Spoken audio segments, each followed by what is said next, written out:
এইভাবে কমিশনে। আর এমনও বলছে যে 5 লাখ টাকা পর্যন্ত পলি ডাক্তারের ইনকাম আছে যারা অবৈধভাবে এইভাবে রুগী ট্রান্সফার করে। মানে আপনি গেছেন খুব সরল সহজ না, যে ভাই স্যার, ডাক্তার সাহেব, রহমান ভাই, জামাল ভাই, জামাল স্যার, আমি তো একটু বিপদে পড়ছি অবস্থায়, কয় তুমি এক কাজ করো, আমার পরিচিত ডাক্তার আছে ওখানে পাঠিয়ে দাও। আপনি বলছেন আরে খুব ভালো তো, ওইখান থেকে আলগা কমিশন। সেটা আপনার জন্য ভালো না, ওই হারামের জন্য ভালো।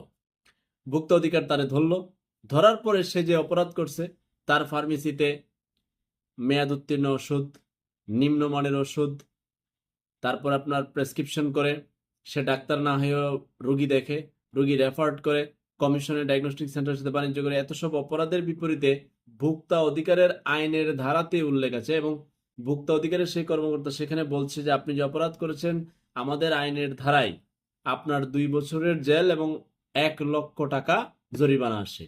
2 বছরের জেল